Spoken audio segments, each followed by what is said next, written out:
ജുമാ മുബാറക്കിൽ ഇന്ന് പണ്ഡിതനും പ്രഭാഷകനുമായ ജനാബ് ഹബീബ് റഹ്മാൻ കീഴ്ശ്ശേരി സംസാരിക്കുന്നു. ബിസ്മില്ലാഹി വക്കഫ അസ്സലാത്തു വസ്സലാമു അലാ റസൂലിഹിൽ മുസ്തഫ. പ്രിയമുള്ള സഹോദര സഹോദരിമാരെ, അസ്സലാമു അലൈക്കും വറഹ്മത്തുള്ളാഹി വബറകാതുഹു. കരുണാവാരിധിയായ പടച്ച തമ്പുരാൻ്റെ കരുണാകടാക്ഷങ്ങൾ നമ്മിലേവരിലും സദാ വർഷിക്കുമാറാകട്ടെ. ഹുവ അൻശഅക്കും ഫിൽ അർളി വസ്തഅമറക്കും ഫീഹ. കാരുണ്യവാനായ പടച്ച തമ്പുരാൻ ഭൂമിയിൽ നിന്നാണവൻ നമ്മെ വളർത്തിയത്, ഭൂമിയിലാണ് നമ്മളെ താമസിപ്പിച്ചത്. ഭൂമിയെ പരിപാലിക്കുക എന്നത് ഖിലാഫത്ത് ഏറ്റെടുത്ത, അമാനത്ത് ഏറ്റെടുത്ത മനുഷ്യൻ്റെ ഏറ്റവും പ്രധാനപ്പെട്ട ഉത്തരവാദിത്തമാണ്. ഖിലാഫത്ത് എന്ന് പറഞ്ഞാൽ ഭൂമിയിലെ പ്രാതിനിധ്യമാണ്. ആ ഭൂമിയിലെ പ്രാതിനിധ്യം ദൈവനിയമങ്ങൾക്കനുസാരമായി, ദൈവനിയമങ്ങൾക്ക് വിധേയമായി നിർവഹിക്കുക എന്നതാണ് ഓരോ മനുഷ്യനും നിർവഹിക്കേണ്ടുന്ന ദൗത്യം എന്നത്. ഓരോ മനുഷ്യൻ്റെ കയ്യിലും നിശ്ചിതമായ കാലത്തേക്ക് അള്ളാഹു നിശ്ചിതമായ വിഭവങ്ങൾ നൽകിയിട്ടുണ്ട്. അത് ചിലപ്പോൾ ഇന്നലകളിൽ ഇല്ലാത്തതായിരിക്കും, ഇന്ന് ഉള്ളതായിരിക്കും, നാളെകളിൽ നമുക്ക് നഷ്ടപ്പെട്ടു പോകുന്നതും ഇല്ലാത്തതുമാകാം. അത് നമ്മുടേതല്ല. മിമ്മാലില്ലാഹില്ലദീ ആത്താക്കും, അള്ളാഹുവിങ്കിൽ നിന്ന് കിട്ടിയതാണത്.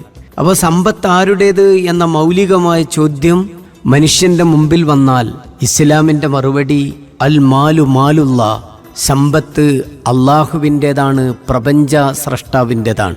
സമ്പത്ത് വ്യക്തിയുടേതാണ് എന്ന് പറയുന്ന മുതലാളിത്ത ജീവിത രീതിയോടും സമ്പത്ത് രാജ്യത്തിൻ്റേതാണ്, രാഷ്ട്രത്തിൻ്റേതാണ് എന്ന കാഴ്ചപ്പാടിനോടും ഇസ്ലാം വിയോജിക്കുകയാണ്.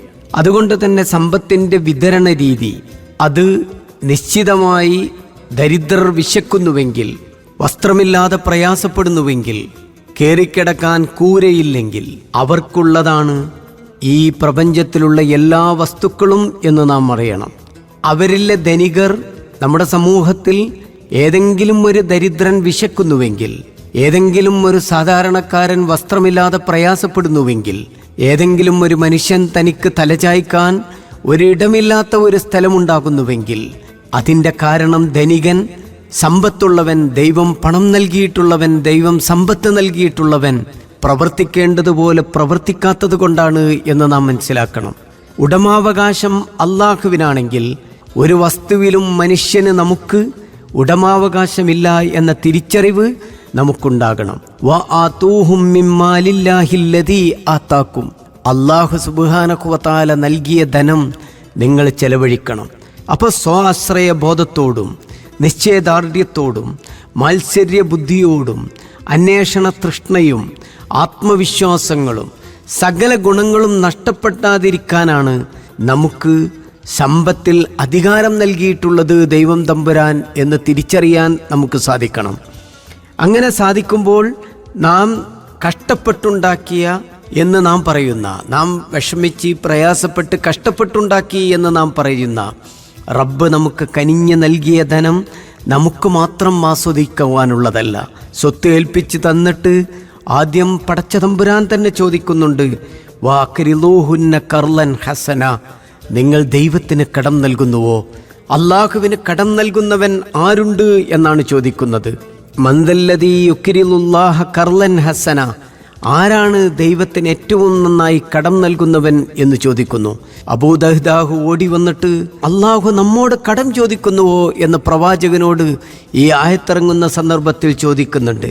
അള്ളാഹു ആവശ്യക്കാരന് വേണ്ടി, പ്രയാസപ്പെടുന്നവന് വേണ്ടി, അടുത്ത ബന്ധുക്കൾക്ക് വേണ്ടി, അയൽവാസികൾക്ക് വേണ്ടി, ആവശ്യക്കാർക്ക് വേണ്ടി, കൈനീട്ടുന്ന ആളുകൾക്ക് വേണ്ടി അവർക്ക് നൽകിയാൽ അള്ളാഹുവിന് നൽകി എന്നതാണ്. വിതരണം ചെയ്യുമ്പോൾ എല്ലാവർക്കും സമൃദ്ധിയാണ് ഉണ്ടാകുന്നത്, അതിൽ എനിക്ക് ശാന്തിയാണ് ഉണ്ടാകുന്നത്, എൻ്റെ മനസ്സിൽ വലിയ സന്തോഷമാണ് ഉണ്ടാകുന്നത്. അപ്പോഴാണ് സമ്പത്തിന് അർത്ഥമുണ്ടാകുന്നത്. നമ്മളൊന്ന് ആലോചിച്ച് നോക്കുക, നമ്മുടെ കയ്യിൽ നിന്ന് അന്യായമായി ഒരു 50 റിയാൽ നഷ്ടപ്പെട്ടു പോയാൽ, ഒരു 50 റിയാൽ കട്ടെടുത്തു പോയാൽ, അല്ലെങ്കിൽ 50 റിയാൽ അന്യായമായി ഏതെങ്കിലും അർത്ഥത്തിൽ പോയി കഴിഞ്ഞാൽ നമുക്ക് വല്ലാത്ത സങ്കടമുണ്ടാകും. അതേസമയം പ്രയാസം അനുഭവിക്കുന്ന ഒരു മനുഷ്യന് നാം 50 റിയാൽ നൽകുമ്പോൾ അതുകൊണ്ട് അദ്ദേഹം ഭക്ഷണം കഴിക്കുമ്പോൾ, അതുകൊണ്ട് അദ്ദേഹത്തിൻ്റെ മക്കൾക്ക് വിശപ്പടക്കുമ്പോൾ അതിലുണ്ടാകുന്ന ഒരു മനസ്സംതൃപ്തി ഉണ്ടല്ലോ, അസാധാരണമാണത്. അത് വിജ്ഞാനത്തിന് എപ്പോഴാണ് അർത്ഥമുണ്ടാകുന്നത്? ആ വിജ്ഞാനത്തിന് അർത്ഥമുണ്ടാകുന്നത് എപ്പോഴാണ്? അധികാരങ്ങൾക്ക് അർത്ഥമുണ്ടാകുന്നത് എപ്പോഴാണ്?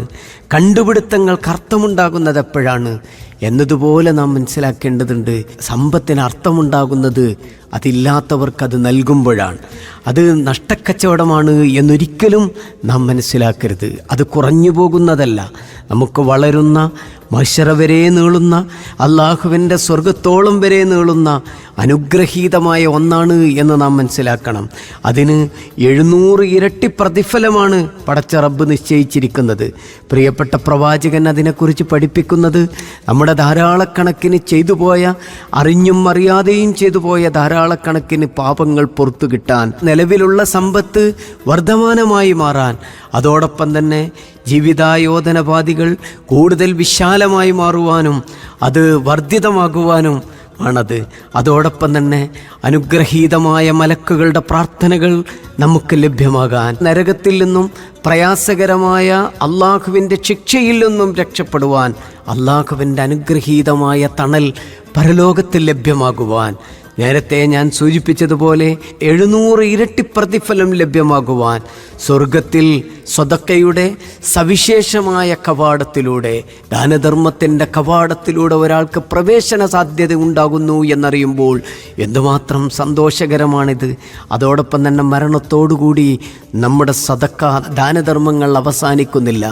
നാം നൽകിയിട്ടുള്ള ഓരോന്നും മരണത്തോട് അവസാനിക്കുന്നതല്ല, നിലനിൽക്കുന്ന ധർമ്മം. സദഖത്തൻ ജാരിയ എന്ന് പ്രവാചകൻ തിരുമേനി സ്വല്ലല്ലാഹു അലൈഹി വസല്ലം പറഞ്ഞത് നമുക്ക് അറിവുണ്ടാകുന്നത്, ഉപകാരപ്പെടുന്ന വിജ്ഞാനങ്ങൾ, അതുപോലെ തന്നെ നിലനിൽക്കുന്ന ദാനധർമ്മങ്ങൾ, സ്വാലിഹായ സന്താനങ്ങൾ മരണത്തിന് ശേഷവും നിലനിൽക്കുന്ന കാര്യങ്ങളാണ്. അതോടൊപ്പം തന്നെ പ്രപഞ്ചത്തിൻ്റെ നാഥനായ റബ്ബിൻ്റെ സഹായത്തിന് നാം വിധേയമാകുന്നു. ഇരുളാർന്ന കബറിടത്തിലെ ശിക്ഷയിൽ നിന്ന് രക്ഷപ്പെടുവാൻ നമുക്ക് ദാനധർമ്മം സഹായകമാകുന്നു. അങ്ങനെ ഒരുപാട് അപകടകരമായ മരണങ്ങളിൽ നിന്ന്, ഒരുപാട് പ്രയാസങ്ങളിൽ നിന്ന് രക്ഷപ്പെടുവാൻ നമുക്ക് ഏറ്റവും നല്ലതാണ് യഥാർത്ഥത്തിൽ ഈ അള്ളാഹുവിൻ്റെ മാർഗത്തിൽ, ദൈവമാർഗത്തിൽ മനുഷ്യർക്ക് നൽകുക എന്നത്. നാം അറിയണം, ദൈവത്തിന് നമ്മുടെ മാംസം ആവശ്യമില്ല. പടച്ചതമ്പുരാൻ പറയുന്നുണ്ട്, അള്ളാഹുവിന് രക്തമോ മാംസമോ ആവശ്യമില്ല.